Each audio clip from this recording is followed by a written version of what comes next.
बात अब सीरिया की, जहां सीरिया में विद्रोहियों का कब्जा है और सीरिया के हर बड़े शहर में विद्रोही मौजूद हैं। विद्रोहियों का जो मकसद था वो पूरा हो रहा है। असद देश छोड़कर भाग चुके हैं, लेकिन विद्रोही अब असद परिवार की एक एक निशानी को तोड़ रहे हैं। बशर अल असद के पिता की कब्र को भी विद्रोही नहीं छोड़ रहे हैं, उसको भी तोड़ रहे हैं और आग लगा रहे हैं। भारी उत्पात मचाए हुए हैं। हमास से लेकर लताविया तक यही हाल है। देखिए रिपोर्ट।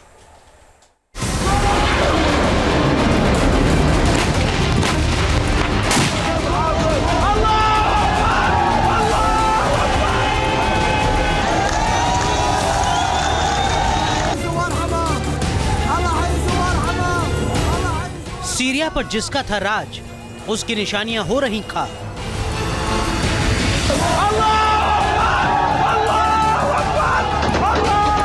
असद परिवार के साम्राज्य का अंत, परिवार की निशानियों का द एंड।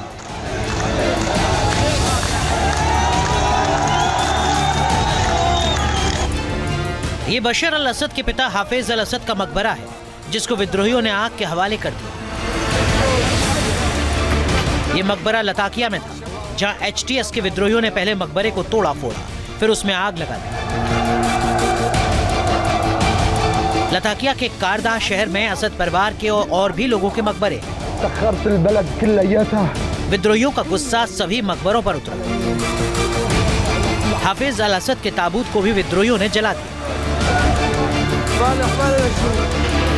ये पहला मामला नहीं है जब विद्रोहियों ने असद परिवार की निशानियों को टारगेट किया हो। इससे पहले हामा, लताकिया समेत दूसरे शहरों में भी असद परिवार के पुतले तोड़े।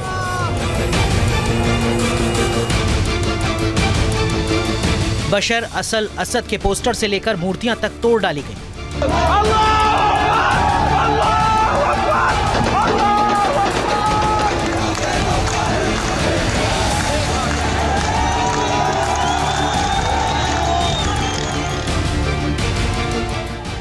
ये तस्वीरें सीरिया में विद्रोहियों के आतंक को दिखा रही हैं। सीरिया के शहरों पर केवल कब्जा करना ही विद्रोहियों का मकसद नहीं है, बल्कि उनके टारगेट पर तो असद परिवार भी था।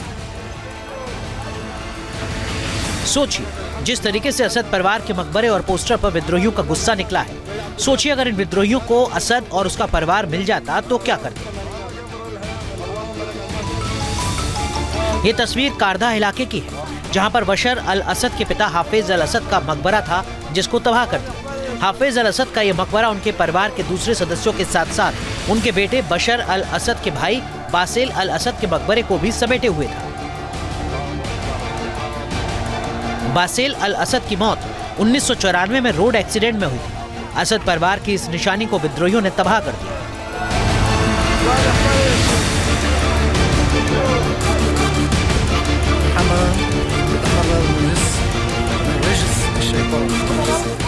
सीरिया में जब से विद्रोहियों का कब्जा हुआ है, तभी से उनके निशाने पर असद परिवार की निशानियां हैं। इससे पहले विद्रोहियों ने हामा शहर पर जब कब्जा किया था, तब भी उनका इसी तरीके से तांडव देखने को मिला था। हाफिज अल असद की मूर्ति को जमींदोज कर दिया। विद्रोही सीरिया में असद परिवार की निशानी को उखाड़ फेंकने के लिए बड़े अभियान को अंजाम दे रहे हैं। हामा में तो विद्रोहियों ने शहर की सड़कों पर जुलूस निकाला और असद परिवार के खिलाफ खूब नारेबाजी की थी। ये तस्वीरें सीरिया में विद्रोहियों की बढ़ती ताकत की निशानी को बयां करती हैं। असद पैलेस से लेकर राष्ट्रपति भवन तक विद्रोहियों ने कब्जा किया।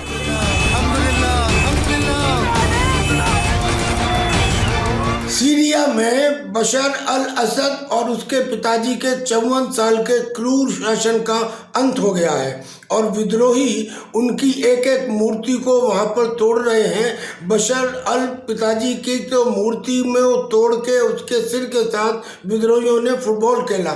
उनके भतीजे को सरेआम चौराहे के ऊपर फांसी पर लटकाया गया। और इतना ही नहीं, बशर अल असद के जो बड़े बड़े कमांडर्स हैं, जो भागने से बच गए हैं और जो उनके समर्थक हैं, उनको भी सरेआम गोली से मारा जा रहा है। ये 8 दिसंबर की तस्वीर है, जब सीरिया के तटीय शहर तार्टुस पर कब्जा किया गया। तब वहां से भी विद्रोहियों की ऐसी ही तस्वीरें सामने आई थीं। यहां भी बशर अल असद के पिता हाफिज अल असद की मूर्ति को गिरा दिया गया। हाफिज अल असद भी 1971 से लगातार 2000 तक सीरिया के राष्ट्रपति थे। उनकी मौत के बाद से ही लगातार असद ही सीरिया के सिंहासन पर राज कर रहे थे।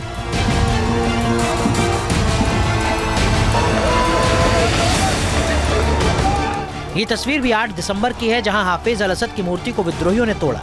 सीरिया पर जहां भी विद्रोहियों का कब्जा है, वहां पर असद परिवार की निशानियों को तोड़ा जा रहा है। मकसद केवल असद को सत्ता से उखाड़ फेंकना ही नहीं, बल्कि विद्रोही असद परिवार की एक एक निशानी को सीरिया से मिटा देना चाहते हैं, जिससे असद परिवार का कोई जिक्र तक न करे।